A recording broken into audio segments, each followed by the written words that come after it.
Ok, on continue sur cette partie d'inférence. Donc, on a parlé un peu des propriétés théoriques des estimateurs. Donc, on a parlé du biais, de la variance, de l'erreur corrélative moyenne.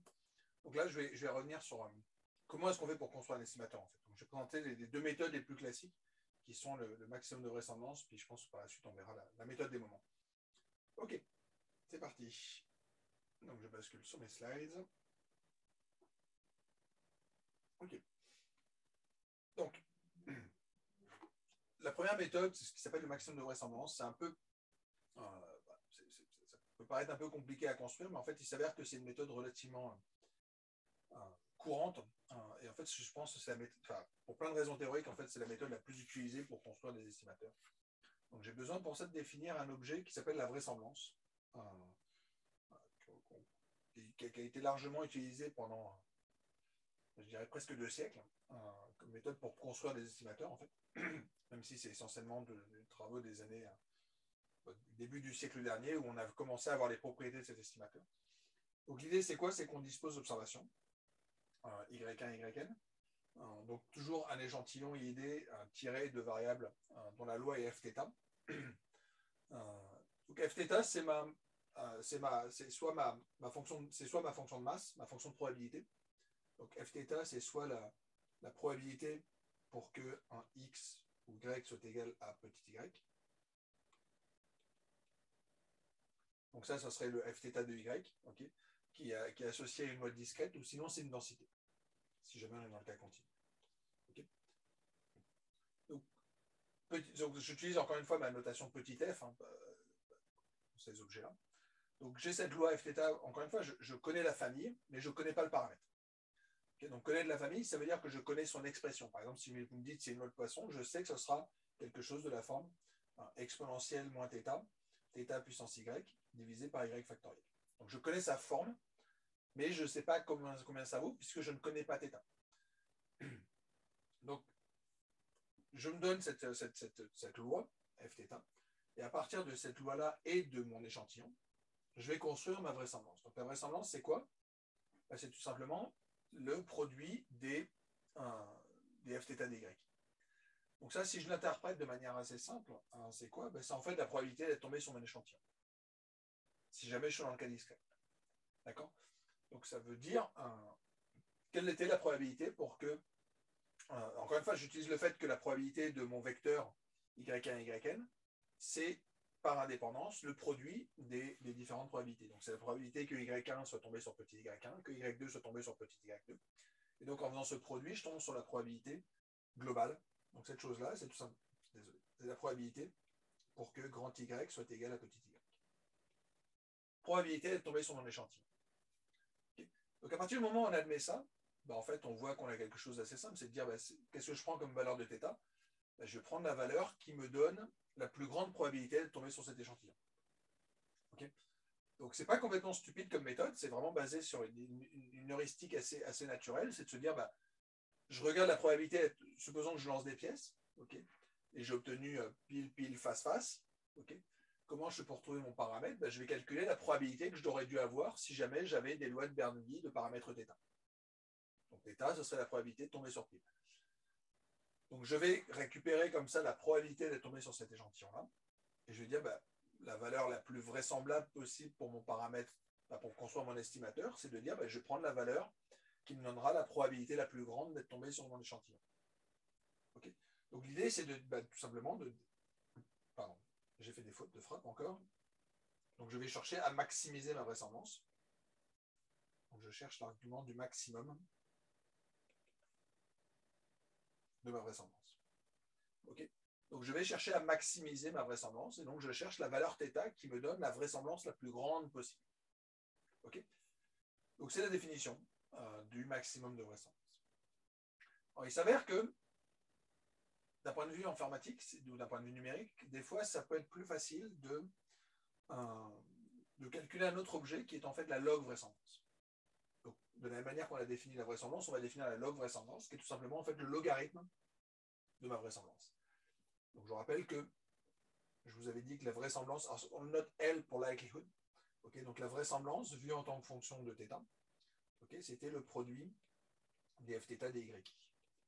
Donc, si jamais je passe au logarithme, le logarithme d'un produit, ça devient la somme des logarithmes. Et donc, je vais récupérer ma somme des log df θ dy. Et encore une fois, je le vois comme étant une fonction de θ. Okay, donc, cette fonction de θ, ben, je vais tout simplement essayer de la maximiser. Alors, il s'avère que maximiser la vraisemblance ou maximiser la log vraisemblance, ça vous renvoie le même argument. Okay. Encore une fois, je suis sur du max, pas sur du minimum. Okay, donc quand je vais chercher l'endroit où se trouve le maximum de ma log vraisemblance, ça va coïncider avec l'endroit où se trouve ma log vraisemblance. Alors pourquoi c'est intéressant de faire ça? Alors, la première raison, une des raisons va être évoquée juste après, c'est des raisons mathématiques qui consistent à dire, je vous rappelle que pour trouver le maximum d'une fonction ou un optimum, on va chercher des endroits où la dérivée s'annule. Trouver la dérivée d'un produit, c'est pas super simple. Okay, donc l'autre aspect, il peut être informatique. C'est de vous dire, ok, si jamais je raisonne dans un monde discret, okay, un monde discret, ça veut dire quoi? Ça veut dire que je veux tomber sur la probabilité de tomber sur mon échantillon. Je vous renvoie à tous les calculs qu'on avait fait auparavant sur les calculs de proba. En fait, c'est souvent la probabilité, si vous pensez à un jeu de cartes, par exemple, la probabilité d'avoir exactement la main que vous avez eue, elle est très faible. Et donc, en fait, ces probas peuvent être très faibles. Et encore, les cartes, 52 cartes. Okay, donc, supposons qu'on ait un échantillon, supposons que je prenne toute la taille des élèves, et que j'ai 200 élèves, la probabilité d'être tombé exactement sur l'échantillon que j'ai eu, elle va être toute petite. Et le problème du petit informatiquement, c'est qu'à partir du moment où on est plus petit que, je sais pas, peut-être 10-17 ou des choses comme ça, 10-20, numériquement, ça vaudra 0. Et donc, quand on essaie de calculer ces fonctions, en fait, elles seront nulles tout le temps. Donc, on peut avoir des soucis qui consistent tout simplement à avoir des produits. Voilà, si vous avez des probabilités qui sont à 0,1, une chance sur 10, si jamais vous faites le produit 100 fois de 1 dixième, 100 fois 1 dixième, ça fait, on va l'écrire, oups, désolé, 1 dixième fois 1 dixième fois 1 dixième fois 1 dixième, ok, donc ça fait du 10 puissance, oups, pardon, ça fait du 10 puissance moins 1 100 fois, ça fait du 10 puissance moins 100. 10 puissance moins 100, numériquement, ça vaut 0. Okay, donc la probabilité de tomber sur votre échantillon, elle vaut 0, 0, 0, quelle que soit la valeur en fait de θ. Et donc numériquement, ça pose des soucis, c'est que pour calculer déjà cette fonction, on n'y arrive pas. Alors que si jamais je travaille sur le logarithme, alors, le logarithme, encore une fois, je ne l'avais pas dit, mais mon log correspond à des fois ce qui se note ln, le log en base népérienne. Donc ça complique un tout petit peu les choses, mais disons peut-être qu'on est à exponentielle de moins 1, d'accord, au lieu de dire qu'on est à 10 puissance moins 1. Okay. Donc on est a priori plus petit que 1, si jamais je suis sur des variables discrètes. Et donc quand je me retrouve à faire du exposant moins 1 100 fois, je vais récupérer de l'exponentielle moins 100, ce qui numériquement va à peu près 0. Sauf que quand je travaille sur le logarithme, dans ces cas, je me retrouve à faire moins 1 fois 100, et donc je me retrouve juste avec moins 100. Donc cette valeur-là, elle vaut moins 100. Et dans ces cas, c'est pas gênant. Moins 100, je peux facilement travailler là-dessus, puis je peux le comparer avec moins 50. Okay, donc je peux plus facilement comparer moins 50 et moins 100 que 10 puissance moins 100 ou 10 puissance moins 50 qui numériquement valent 0. Donc juste pour ça, ça peut être plus pertinent en fait de se dire je vais travailler sur le log parce qu'en fait c'est mathématiquement équivalent, mais c'est plus pratique. Donc à partir du moment où vous avez deux choses qui vous donnent les mêmes valeurs, on prend le plus pratique. Voilà, on ne fait pas compliqué. Donc effectivement, on va travailler sur la log vraisemblance. Donc je vous le fais juste sur un dessin pour que vous voyez ce que ça veut dire. Donc par exemple ici, je m'étais intéressé à un échantillon. Okay, donc j'ai obtenu face, pile, pile, pile. Donc si jamais je travaille sur l'indicatrice qui est le fait d'être tombé sur pile, dans ces cas-là, ça devient un échantillon 0, 1, 1, 1. Donc j'ai eu 4 lancers. Supposons que mes YI suivent des lois binomiales. Dans ces cas, je peux calculer la probabilité d'avoir eu cet échantillon. Okay, la probabilité d'avoir eu cet échantillon, on peut l'écrire. Log L de P, c'est quoi? C'est le produit des F de P de Y. Et FP, ça vaut quoi? Je vous rappelle que quand on a une loi de Bernoulli, c'est quelque chose de la forme P puissance Y, 1 moins P puissance 1 moins Y. Et donc, quand j'écris ces probabilités, en fait, on devrait pouvoir montrer assez facilement qu'on a 1 moins P une fois, et P puissance 3, enfin P 3 fois, et donc on récupère cette chose-là. Voilà. Donc, on a du 1 moins P multiplié par P3. Ce qui, si vous le tracez, donne la fonction qui se trouve en haut à gauche. D'accord? Donc ça, c'est ce que j'aurais si jamais je travaillais sur ma vraisemblance. Ok. Donc ma vraisemblance, on voit effectivement, il y a très peu de chances que la valeur soit proche de 0. On a très peu de chances d'être par ici. on a beaucoup plus de chances d'être sur ces valeurs-là.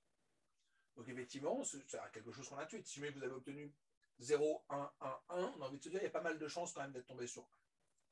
Et encore une fois, je suis juste sur un échantillon. Oui, ce serait possible d'avoir eu un demi, ce serait possible d'avoir ça avec une pièce équilibrée. Et voilà, c'est peut-être plus vraisemblable de se dire que la pièce n'était pas équilibrée. Okay, donc, on a cette valeur-là, et en fait, ce qu'on voit, c'est qu'en fait, le maximum, il est obtenu ici. Alors, si vous regardez attentivement, il tombe sur 3 quarts. Voilà. Donc, on obtient ce genre de choses. Et là, ça marche bien parce que j'ai 4 valeurs. On est sur des probabilités qui sont relativement importantes, dans le sens où, effectivement, on est à peu près à 8 ou 10%, okay, sur les probabilités, donc c'est relativement important. Je pourrais passer sur la log vraisemblance. Alors, sur la log vraisemblance, on voit effectivement que ma probabilité de ne pas l'avoir eu, elle est incroyablement faible. Donc en fait, on va vraiment se débarrasser des valeurs qui ne nous intéressent pas et de se dire, globalement, on est quelque part par ici. Okay. Effectivement, c'est quelque chose qu'on intuite. On a envie de se dire, la probabilité, elle est peut-être un peu plus grande qu'un demi, effectivement. Mais en fait, on a envie d'exclure toutes ces valeurs-là. Donc de se dire, OK, ces valeurs-là n'ont pas de sens. Et donc, je vais aller chercher des valeurs qui sont au-delà d'un seuil. Alors ça pourrait se légitimer, mais je n'ai pas le temps de le faire dans ce cours. Et ben, on pourrait regarder ce genre de choses. Ce qu'on peut voir, c'est que, encore une fois, comment je fais pour trouver mon maximum? Le maximum, je vous l'avais dit, c'est les endroits où la dérivée vont s'annuler. Donc ma dérivée, c'est s'annuler. Alors là où c'est un peu troublant, c'est qu'on peut avoir l'impression aussi qu'elle va s'annuler à gauche. Okay. En fait, si vous regardez votre log densité, on voit qu'à gauche, elle n'est pas du tout.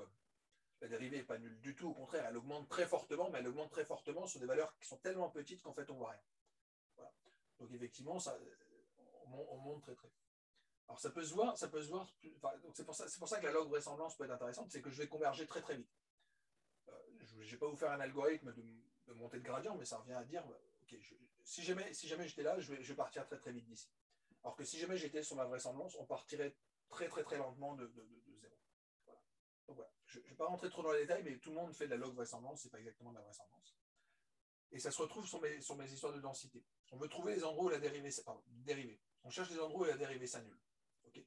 Donc effectivement, quand je me place, désolé, je vais revenir encore une fois dessus, mais quand je me place ici, ma dérivée était nulle, on cherche les endroits où la dérivée s'annule, la dérivée s'annule ici.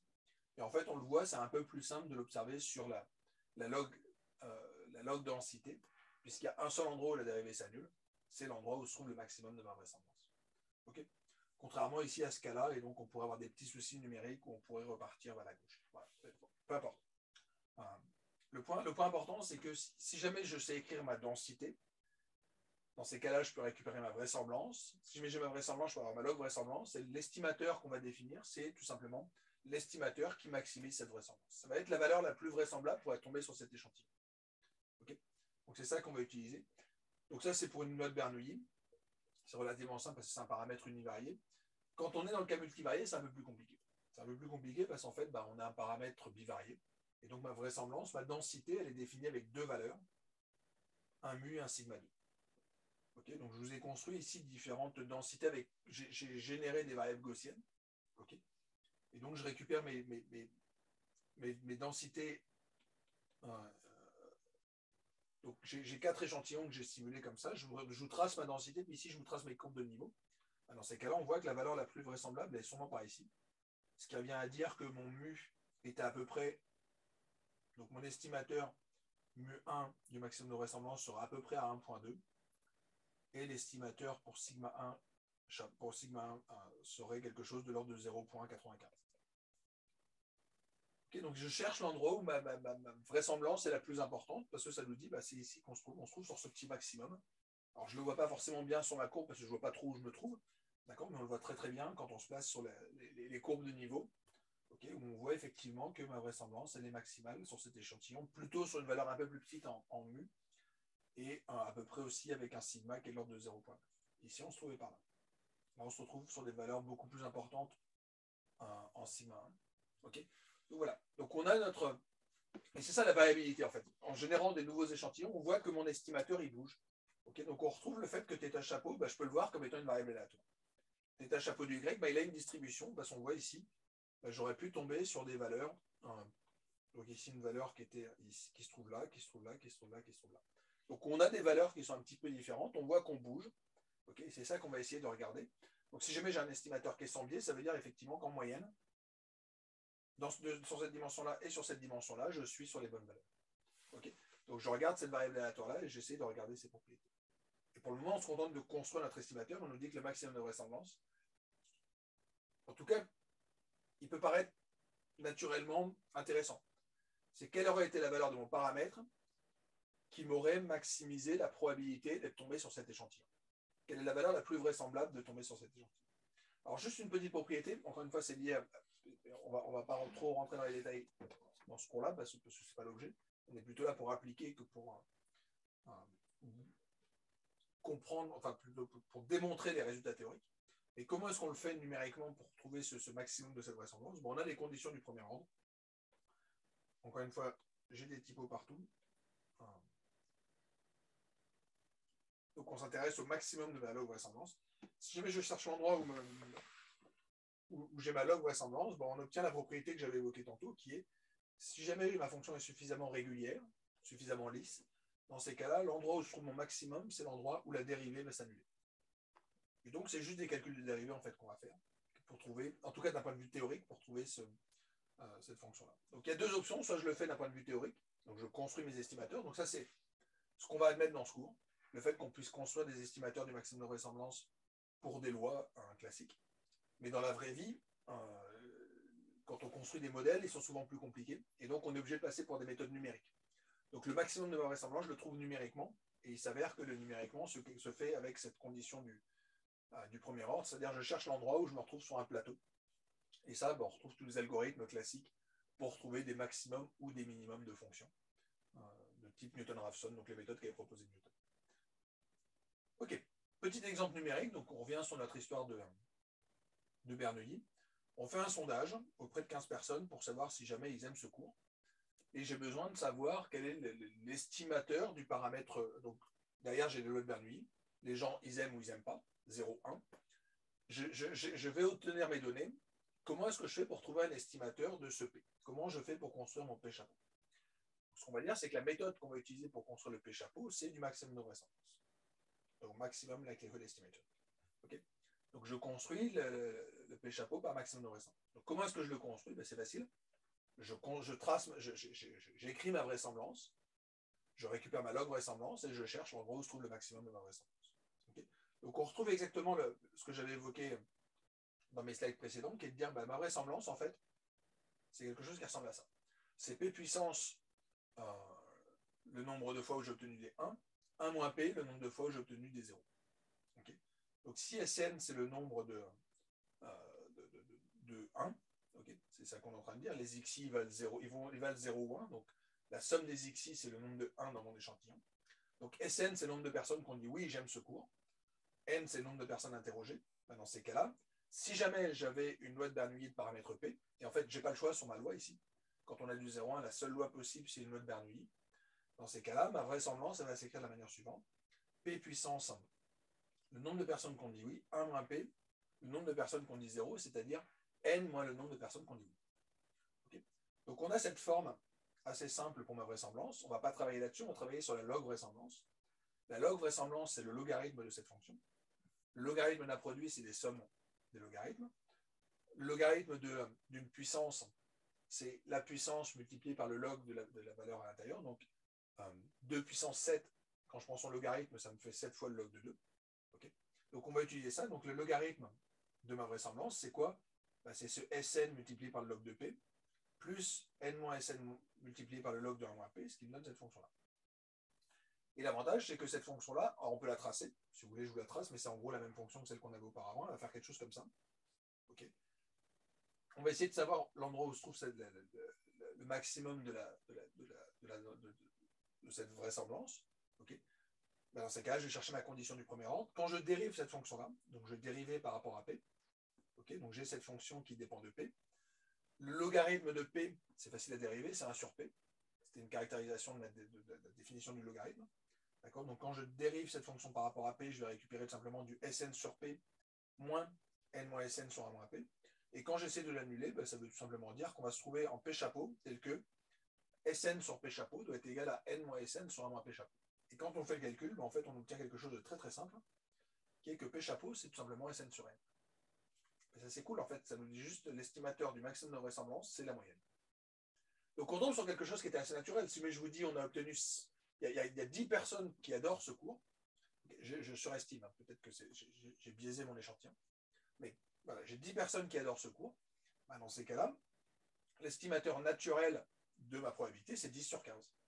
Okay, et en fait, l'interprétation, c'est de dire, si jamais j'essaie de trouver la probabilité qui me donne la probabilité P, le paramètre P, qui me donne la plus grande probabilité d'être tombé sur mon échantillon, c'est-à-dire 0, 1, 1, 1, 1, 0, 1, 0, 1, 1, 1, 0, d'accord, avec mes 10, 1 et mes 5, 0.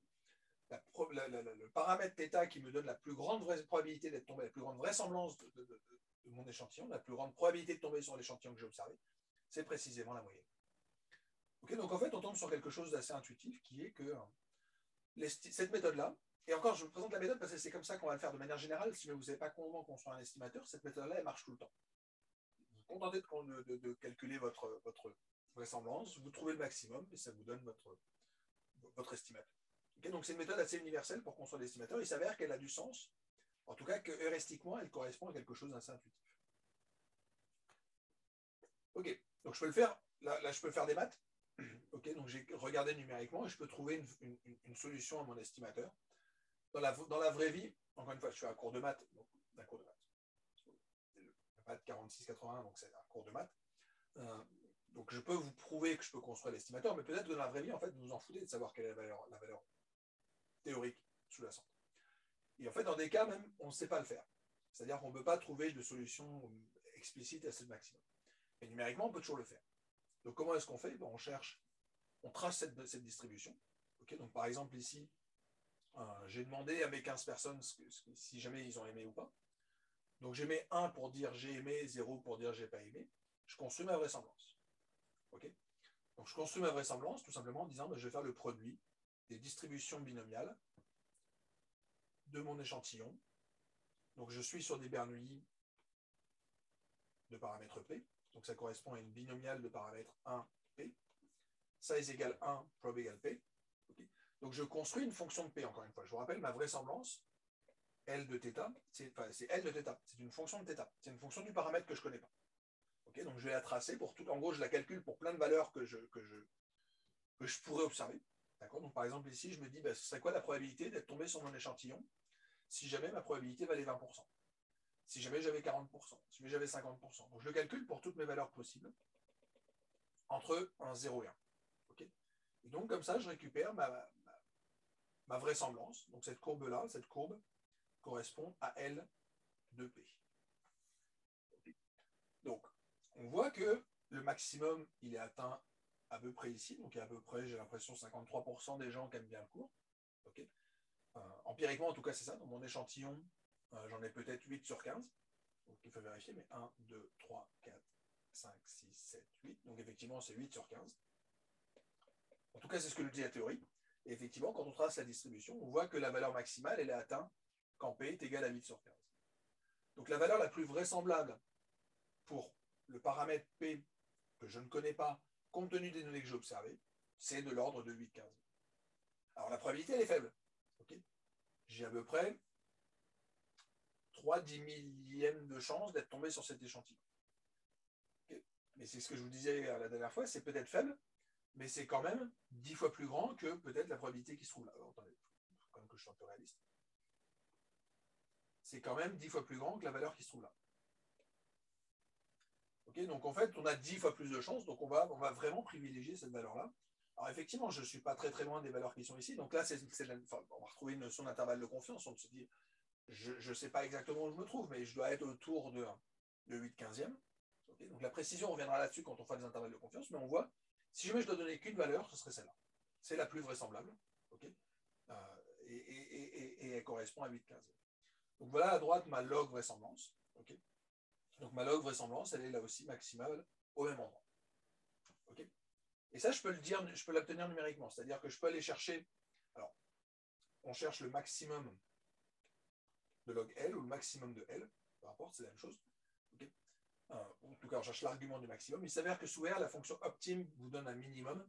Donc en fait, si jamais je cherche le maximum de L, c'est équivalent à chercher le minimum de moins L. Okay, en prenant l'opposé, vous inversez votre fonction, et donc chercher l'endroit où se trouve le maximum, c'est chercher l'endroit où se trouve le minimum de moins la fonction.